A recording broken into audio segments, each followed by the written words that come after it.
Voilà, ben je voulais peut-être pas tirer des conclusions, mais avoir peut-être une approche un peu différente. Mais avant tout, je voudrais vous remercier de votre présence quand même très nombreuse ici et remercier aussi évidemment tous les intervenants et Monsieur Blavier pour la qualité de sa modération sur laquelle on n'avait d'ailleurs aucun doute. Alors, un mot simplement d'introduction, mobilité et croissance. Alors, ce sont deux mots en général qu'on associe assez fréquemment, mais souvent pour parler de la croissance de la mobilité ou en l'occurrence la croissance de l'immobilité. Ce que je voudrais ici, c'est plutôt parler au niveau politique et parler de la mobilité au service de la croissance. Alors ici, évidemment, dans cette salle, tout le monde est convaincu, mais c'est pas nécessairement vrai partout pour dire que la mobilité est un facteur essentiel à la croissance d'une entreprise et d'une région en l'occurrence. Alors si nos régions veulent évidemment continuer à croître, et je parle ici en particulier de la région wallonne, eh bien les autorités publiques ont un rôle extrêmement important à jouer justement pour améliorer cette mobilité. C'est d'ailleurs pour cette raison que la Fondation Free a organisé ce colloque. Je tiens à la remercier, et en particulier son président Baudouin Dubuisson et le président de ce colloque Michel Eckhout. Merci, je sais que vous avez fait un travail exceptionnel, de fond, formidable, gratuit en plus. Donc bravo à vous. Donc,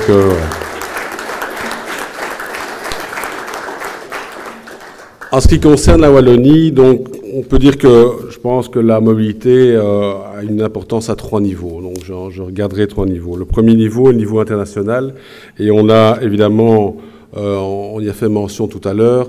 La Wallonie, évidemment, est une région ouverte, une économie ouverte sur le monde. Et donc, les entreprises, pour pouvoir continuer à se développer et accélérer leur développement économique, doivent évidemment avoir la possibilité d'être connectées à l'international avec tous les points d'entrée particuliers. On a cité les routes, mais évidemment, on peut citer aussi les grands ports, que ce soit Anvers, Rotterdam ou Zeebrugge. Donc ça, c'est un point extrêmement important là-dessus. Le deuxième aspect qui a occupé les débats aujourd'hui, bien sûr, c'est le lien entre Bruxelles et la Wallonie. Et je crois qu'il est clair pour tout le monde, j'espère en tout cas, enfin non pas pour tout le monde, mais en tout cas je suis convaincu que Bruxelles a besoin de la Wallonie pour sa croissance, pour son bien-être, et la Wallonie a besoin de Bruxelles pour les mêmes raisons. Et donc ça ne pourra se faire évidemment que s'il y a une accessibilité des biens et des personnes beaucoup plus accrue que ce qui existe aujourd'hui. Donc je suis très content qu'on puisse organiser ce colloque avec Thierry du BESI. Le troisième niveau, évidemment, est à l'échelle wallonne, intra-wallonne. Je pense qu'il ne faut pas oublier que l'ensemble des trajets, la majorité des trajets, finalement, intra-wallonne, se font, que ce soit pour les personnes ou les biens, sur des courtes distances. Il faut certainement aussi garder un œil très attentif au niveau politique sur la qualité qu'on apporte aux infrastructures et à la mobilité au niveau de la Wallonie. Alors, bon, bien sûr que la Wallonie est évidemment, la mobilité est évidemment un facteur de croissance, mais je dirais que le dernier point, le point sur lequel je voudrais insister, c'est l'action publique et plus en particulier l'attitude publique en la matière de mobilité. Une anecdote, puisqu'on est entre nous, quand je suis allé voir avec Vincent Reuter, un ministre que je ne citerai pas, mais qui était en charge de la mobilité, donc il y a un peu plus d'1 an, je ne sais pas où est Vincent, donc je ne l'ai pas vu en entrant, eh bien, il nous a expliqué qu'on avait un plan global de mobilité en Wallonie, mais on n'en avait qu'un seul et que les autres étaient en développement. Et le plan qui existait, c'était pour les cyclistes. Bon, alors, je n'ai rien contre les cyclistes, le Ravel, c'est très intéressant, mais bon, je crois qu'il y a quand même un niveau de préoccupation qui n'est peut-être pas au niveau qu'on peut attendre.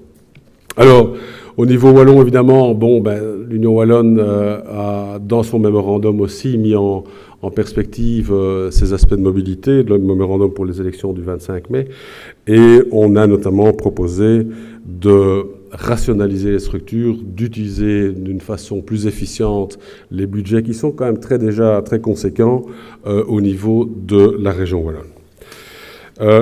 En ce qui concerne les deux autres niveaux, donc là où nous sommes en obligation de nous mettre autour de la table avec nos partenaires régionaux, que ce soit fédéraux, régionaux ou européens. Je suis convaincu qu'il faut que nos politiques expriment vraiment avec force le besoin de leur entreprise en région wallonne. Je crois qu'ils doivent être des inlassables défenseurs de l'activité économique en Wallonie et vraiment défendre sans cesse cette activité économique et se battre sur les aspects mobilité. Je crois qu'aujourd'hui, malheureusement, on n'a pas toujours les résultats qu'on pourrait attendre légitimement, notamment en termes d'infrastructures. Moi, je suis particulièrement énervé de voir que le RER wallon est tout à fait en retard par rapport au RER flamand. Je n'ai rien contre mes collègues néerlandophones, mais ça m'énerve. Donc, quand on a décidé d'installer notre headquarter à Louvain-la-Neuve pour être au début des embouteillages, juste en face du chantier de M. Barras, eh bien, le RER était censé arriver en 2015. Mais maintenant, on parle de 2025. Bon, ça change un peu, évidemment, les perspectives en termes de mobilité pour le personnel. Il n'est pas normal non plus qu'il y ait 2 poids 2 mesures. Bon, quand je parle avec Jean-Jacques Loquet, il aimerait bien aussi avoir un Diabolo qui relie l'aéroport de Charleroi, qui soit payé hors budget.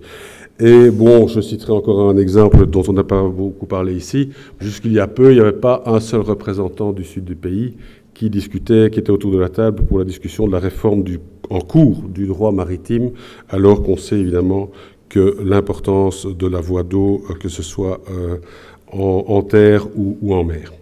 Donc, je voudrais quand même préciser que je ne suis pas du tout un excité linguistique. Je suis né à Bruxelles. J'ai une partie de ma famille qui vient de Flandre. Je travaille en Wallonie, j'ai travaillé longtemps à Bruxelles.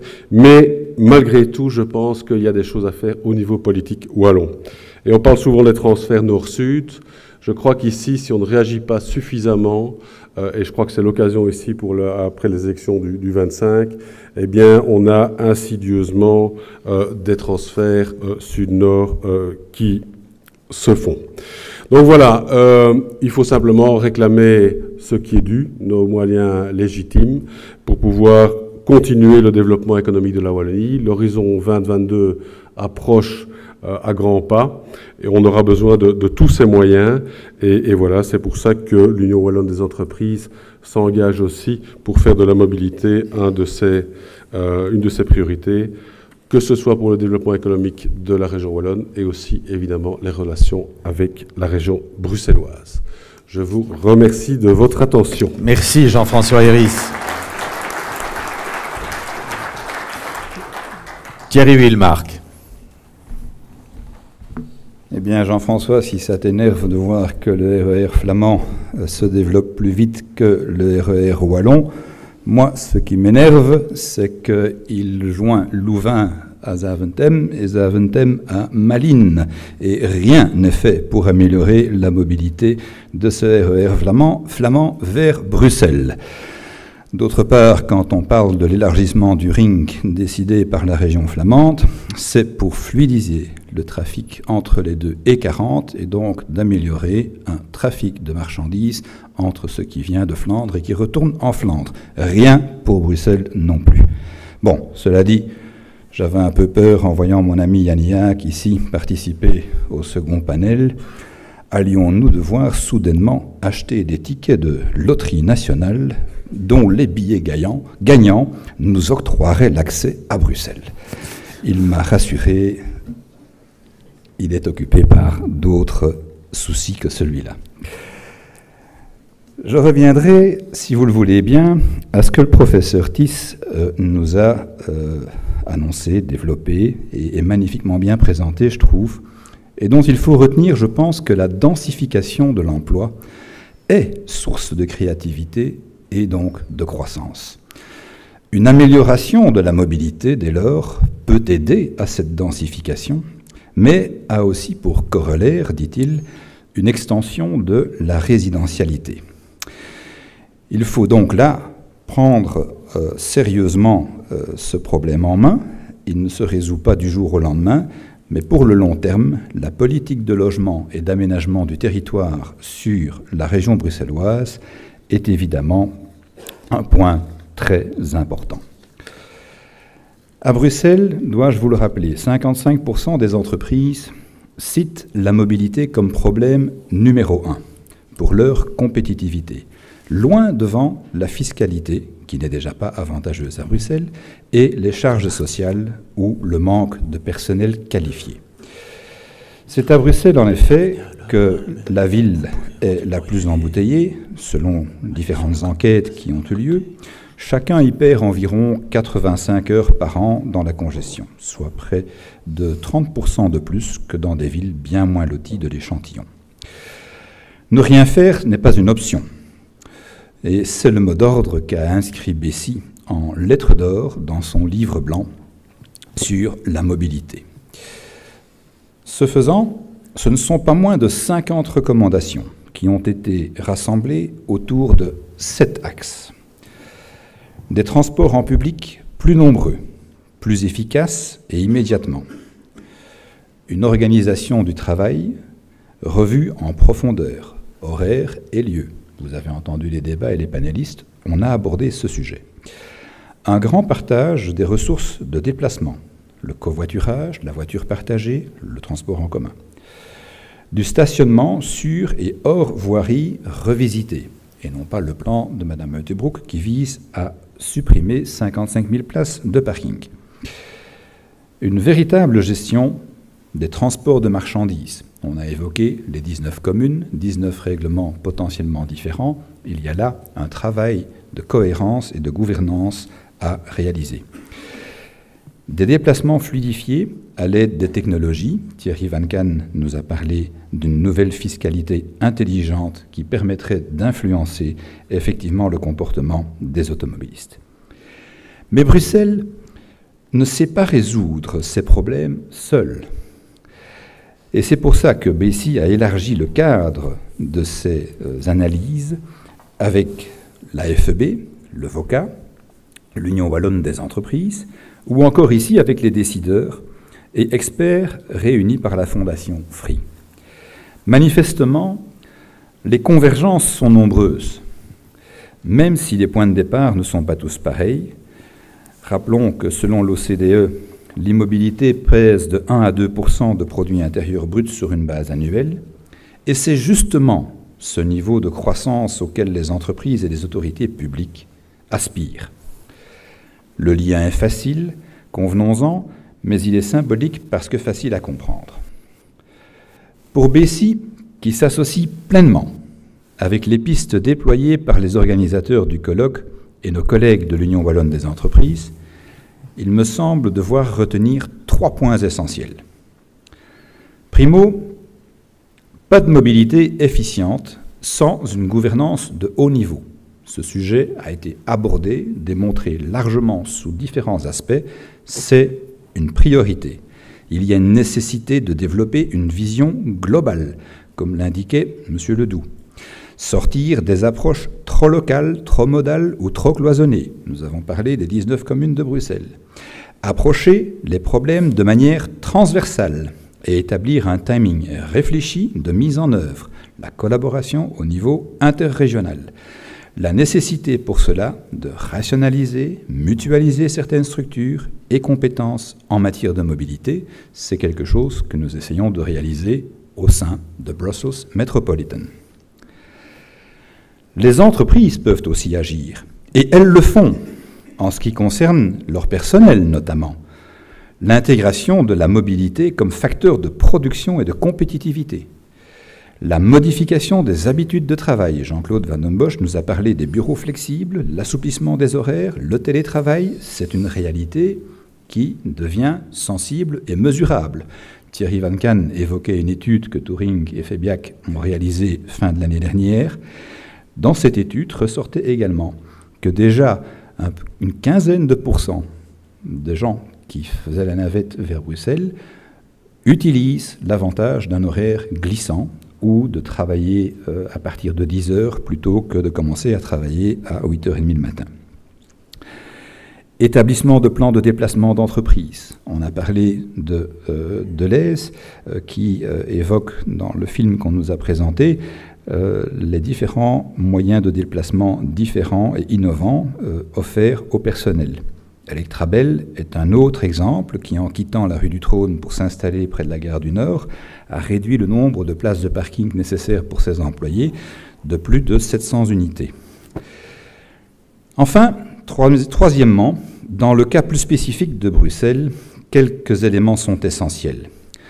La mise en œuvre immédiate du RER, excusez-moi d'insister, le développement d'un réseau de parking de persuasion dans les deux Brabants, l'extension du Ring en Flandre est une opportunité d'y construire davantage de parkings de persuasion et non pas de dissuasion, et en collaboration avec les organismes de transport public de l'Aisne et la STIP, il y a là moyen, je pense, d'améliorer encore l'intermodalité tant recherchée. C'est étonnant, n'est-ce pas? M. Brieux nous a dit que le métro allait jusqu'à l'OTAN. Il ne peut pas aller jusqu'à Zaventem. Développement donc de ce réseau de parking autour des gares RER et à l'entrée de Bruxelles. Pour rappel, le parking de Delta à Oudergem, dont M. Brieux parlait dans son interview et son speech filmé, la capacité actuelle de ce parking est l'équivalent d'une rame de métro. Une rame de métro. Dans tous les cas, Bessy refuse toute politique qui viserait à stigmatiser des nafteurs par rapport aux habitants de Bruxelles, les utilisateurs de voitures par rapport aux cyclistes et ainsi de suite. C'est en travaillant sur l'ensemble de ces maillons qu'on renforcera la chaîne de la mobilité. C'est entre autres ce que disait Arthur Dielit, basé sur l'expérience dans des villes comme Vienne et Stuttgart. Il n'y a pas une solution à la mobilité, il y a une multitude de solutions et toutes doivent être abordées avec autant de sérieux, mais il est temps d'arrêter de faire des études et il est temps de passer à l'action. Merci de votre attention. Merci Thierry Wilmark.